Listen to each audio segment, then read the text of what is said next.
What is going on, guys? Welcome back to the channel. This is Cam with Stoic Soldier again. Thank you guys so much for joining me today. Hope everyone's had a great week, having a great day. Happy Sunday. Good to see every one of you guys. Hope everyone's well. Hope everyone's been staying focused, crushing those goals, doing what they got to do. And without further ado, let's get into the video today. So, as you guys know, I've made it very abundantly clear on my channels that I am a huge fan of philosophy. I know not a lot of people are. It's met with a little scrutiny, especially in this day and age. People think that it's a waste of time. They consider it to be kind of useless. But I will say this. I've talked about a variety of different philosophies on my channel, mainly Stoicism, obviously, because that's kind of been my foundation, especially over the last few years. And it's translated into a lot of things that I've utilized from my life, from my perspective, to the way that I handle situations, to the way that I handle people, all things along those lines. I've talked a little bit about Taoism, Confucianism, what have you. But even though not a lot of people are huge fans of philosophy, it's not necessarily something that they want to dive into, be it the history, be it the concepts and the principles behind them. If anything, that's probably the most important thing. Now, as I said, eventually I'm going to be diving into the psychological aspects, the physical aspects, the spiritual aspects of all these things and how they all tie into each other. But the thing is that for me personally, what I've come to realize as of recently, and what a lot of people overlook, is that philosophy, well, let's identify what is philosophy to begin with. Philosophy is a branch of knowledge that has to do with not just quotes and similes and metaphors, but it has to do with our perspective. It has to do with the way one lives life. It has to do with one's beliefs, their ideologies, the way that their mind is programmed, the way that they believe that things should be, that one individual should live their life, and ultimately utilizing whatever quotes and scriptures and texts that they may read about, and then again translating it into their everyday life. So technically everybody has a philosophy. We just don't really know it. We just don't verbalize it. We don't actually spend time to sit there and think about it. But believe it or not, we all live by some kind of philosophy. Whether that your philosophy is work hard, play hard, go hard or go home, work smarter, not harder, as I've been a bigger fan over the last few years, realizing how neglected it is and how overlooked that's been. But we all live by some kind of philosophy. We all have a system in our mind that we believe is an ideal practice for our path, for our everyday life, for whatever journey that we're on. And really, when it comes down to it, philosophy is kind of just an accumulation of experiences, for one thing, and then an accumulation of knowledge, and it ultimately shapes our interpretation of the world, of our lives, and the people that we interact with on a day-to-day basis, and even just different scenarios, different dilemmas that we deal with day-to-day. Philosophy really just comes down to the way that we look at the world. Okay? So, especially when it comes to paradigm shifts, it's not necessarily just memorizing a certain process. It's not necessarily just learning how to do something new, but again, changing the way that you think and the way that you view things. And this is where philosophy comes into the equation. Realizing that if you believe, for example, that war is the way to go, and that this is something, even though it's happened throughout history, that this is something that needs to continue to happen over and over. So no matter what problem that we're facing in today's world, amongst however many countries are involved, war is always the answer. But then you look back and you press rewind and you press stop, and then you see how there's a lot more loss than gain. You see how all these casualties, all this economic debt that we're in, you see all the lives that are lost, all the land that's been destroyed, you start thinking to yourself, hey, you know what? Maybe this isn't the right way to go about it. So now I have to go back and reassess what my ideologies are telling me, why I picked this ideology, and now why it might be a better idea for me to switch to something else. So something as simple as that. That's where the paradigm shift happens. It comes when you realize that the way you viewed the world, the way that your perspective shaped things prior to your current experiences are no longer aligned with who you are now, and more importantly, they're no longer aligned with the current circumstances. So at that point, that's when you start thinking, having to stop, assess, and reevaluate, having to adjust, having to fine-tune yourself. And we're doing it every day. Every day we're learning something new, or we're learning a different way of doing something that we've been doing for a long period of time.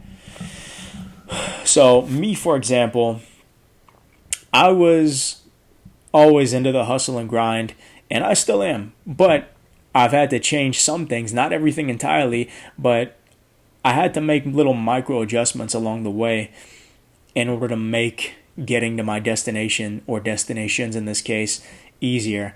In order for me to be able to more effectively reach those plateaus, I had to make those small little adjustments.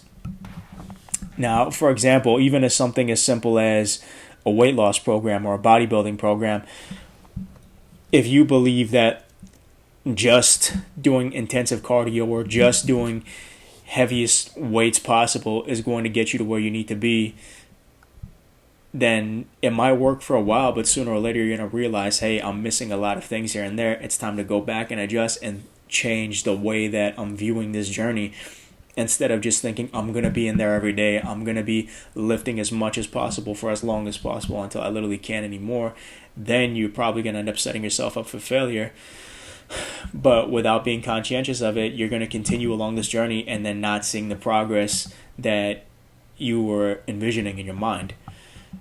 I think I've mentioned this in the past, the example of the ATM. You don't put $10 in there and then expect to get 5 cents out of it. That's not a fair trade. By no means am I advocating that we don't work towards our goals and that we don't put in that, that time for the grind, and we don't continue to just push and thrive the way that we've been doing. But again, there needs to be a balance. It needs to be equivalent to what you're getting out of it. Like for example, you go to a restaurant and then you pay $20 for a steak that was supposed to be 14 ounces, but it ends up being, 10. It ends up being 6. It ends up being almost half that amount. Is that a fair trade? Exactly.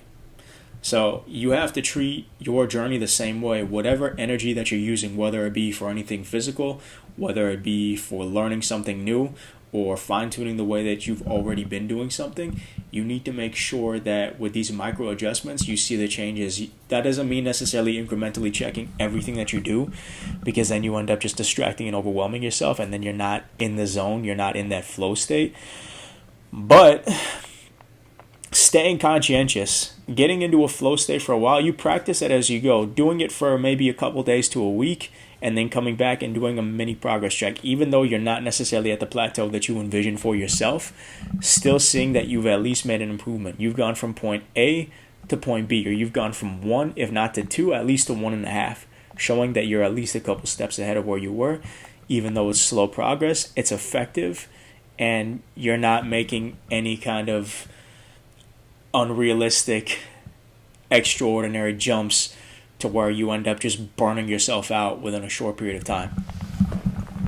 So going back to the idea of philosophy, you need to assess the way that you've been thinking things on a regular basis and ask yourself, is this the right way still?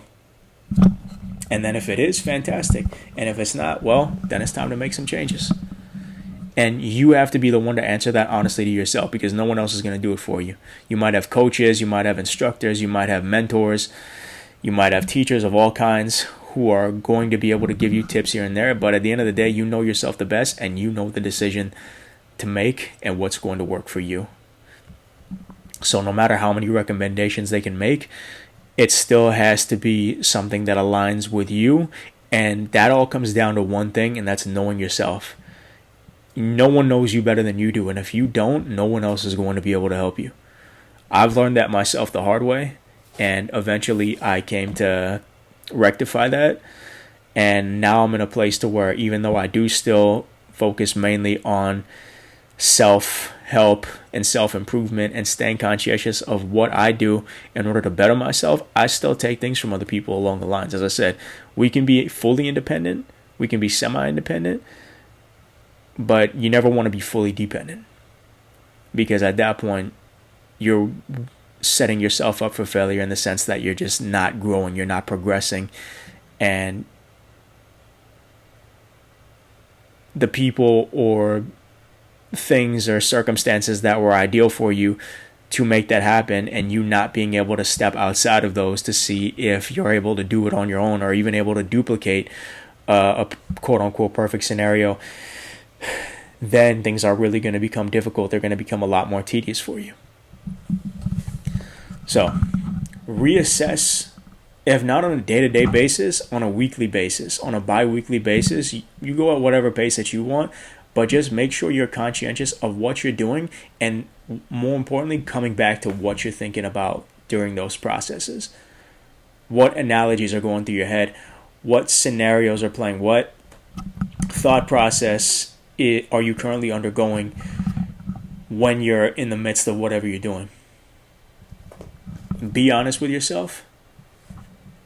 Look at it thoroughly. Don't check in increments, but do check on a regular basis. If anything, as far as checkups go, this is the most important thing. The mind and body connection. Because if this is not working properly, if this is not steering you in the right direction, this is going to end up crashing. If you're on the road, this is your wheel right here. This is the gas. This needs to steer. This needs to push. So however your system of thinking is, whatever your, in this case, like I said, your philosophy is, your way of interpreting things, and you find that it is actually applicable and it's effectively applicable, then you know that you have a good understanding and a good connection with your philosophy. And even if you don't eradicate it entirely, you can still add other things to it and then pick and choose. You can pick certain things out and then you can keep other things, and you don't necessarily, no one says you have to live by one philosophy alone. I live by multiple of them. So you take the best of each. Most systems that you see today, if anything, they're not just one thing. They're really just kind of an amalgamation of multiple things. They're a combination of a multitude of individuals who have contributed to it over the years. And who's to say that you can't do the same thing? Be your own revolutionary. Go create something else. Yes, use what other people have done that's effective, but experiment a little bit. Experimentation, trial and error. That's the way that it goes. And stay conscientious in the process. That way you can make the necessary changes if need be. Cool. Anyway, guys, that's all the time that we have today. Thank you guys so much for joining me. Those who have been supporting the channel, again, I can't thank you guys enough. Those who are new, welcome. And if you guys like the content that you saw today, I would appreciate a like and subscribe. That would be fantastic. And then feel free to leave any comments and concerns, questions, suggestions that you guys have, and I'll be more than happy to answer them for you. Cool. So thank you guys again. Hope you all have a wonderful weekend and another wonderful week ahead. And I will see you guys in the next few days. Stoic Soldier out.